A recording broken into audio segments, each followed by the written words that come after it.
Hi, I'm Foyz. I'm running a couple of experiments on myself this month.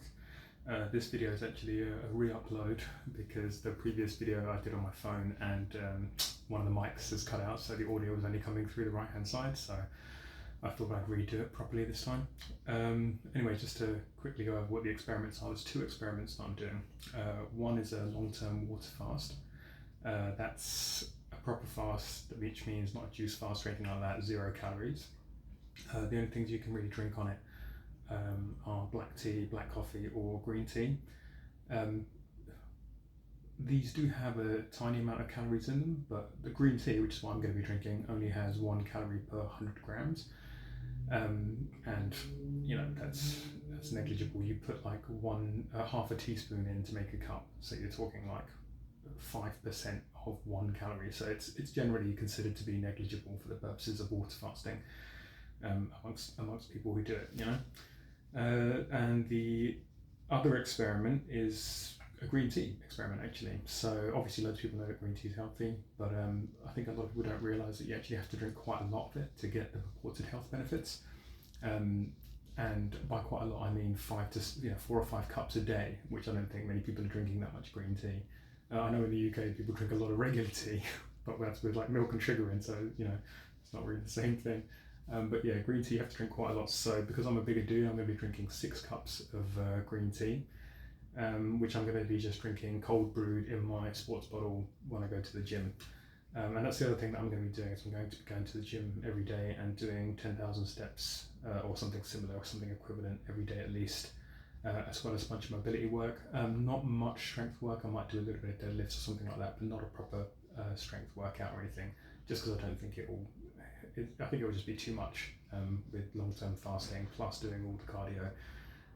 Also, all the cardio is all going to be very low intensity, steady state stuff. I'm not going to be doing any interval stuff, nothing particularly intense, not even really any moderately intense, just a vague sweat, nothing that's going to have me huffing and puffing. So all just very calm, very easy stuff. My previous experience with fasting, I've done a couple of 7-day fasts, I've done a whole heap of 5-day fasts, more 4-day, 3-day fasts than I can count, so I'm quite used to doing long-term fasts. And the reason why I want to go longer is there aren't really any benefits to going longer than 5 or 7 days, certainly not really 7 days. But I just want to see how long I can go, because you stop being hungry after the first few days, and so it's kind of a shame to start eating again almost, you know, like especially if you've got plenty of body fat still to support yourself, you know, which nearly everyone does. Everyone does, unless you're like 5 to 10% body fat kind of thing, you've got more than enough body fat on you to sustain you for a month without any problems. The benefits that you can get from fasting, autophagy peaks after about 3 days. Human growth hormone increased production peaks after about 5 days. The only reason to go to 7 days is a study I heard about from a talk given by a doctor in Florida University, I think. Dr. Pradesham Nadas, who talks about a study where doing 1 7-day fast in your lifetime can reduce your lifetime risk of cancer by 70%, which, even if the study turns out not to be accurate, I mean, you may as well, you know, because like, what have you got to lose? Like, you'll lose a little bit of weight. It's an interesting challenge, and it won't do you any harm. So, and I've done a couple now. I think it's worth it, even if you don't think it's going to work. Like, you may as well. You don't stand to lose anything. So, that's my previous experience with fasting. The green tea thing, that's the only other thing that I'm going to be having this time. Normally, I have quite a few supplements and stuff of various other things. So, not the only thing, but I'll get onto the other thing. I normally have a few other supplements, but I don't know what's in those supplements. I normally take vitamin D, because if you're a dark-skinned person, you pretty much have to take vitamin D.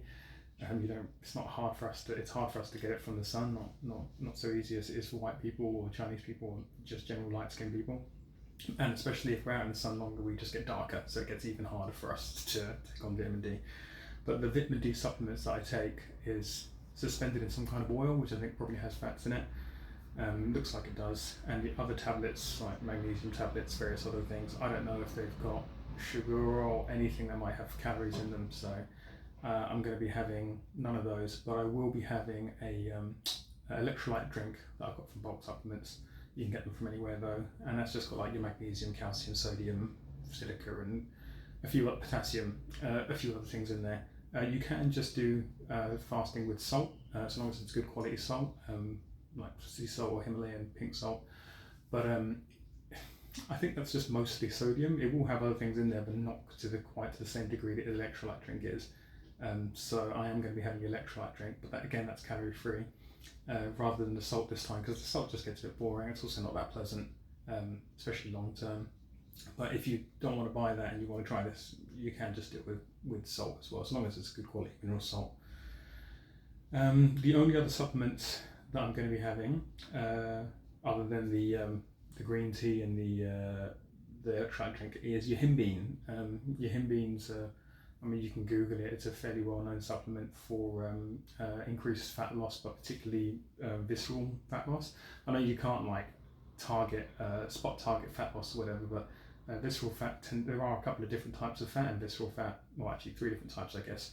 Brown fat, white fat, but amongst the white fat there's a couple of different types as well, and one of them is slightly harder to get rid of, which is visceral fat. Usually the way to target that is to do like high intensity stuff, which I can't stand. I don't like doing high intensity stuff other than weightlifting, or like circuits or something, which I'm not going to do.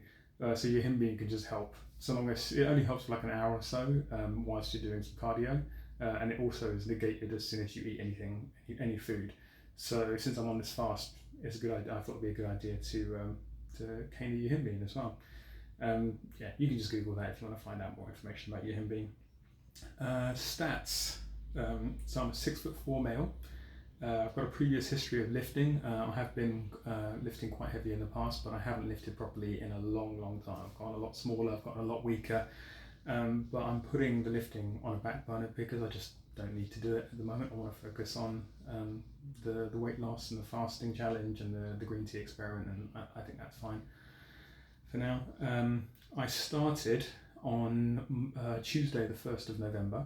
I started after having stopped eating, I think somewhere around midnight on the Monday. I would have stopped eating on like 6 p.m. or something, but I got hungry and had a snack and had some food to finish in the fridge. So I ended up having a snack late night, but otherwise I was fasting all of Tuesday, and I weighed myself about 1 p.m. on the Tuesday, the 1st of November, and I was 115.2 kg.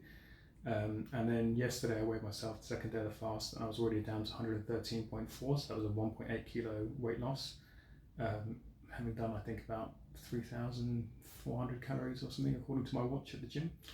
And yesterday I was 113.4, and then today I just weighed myself a bit earlier than normal because I woke up earlier today.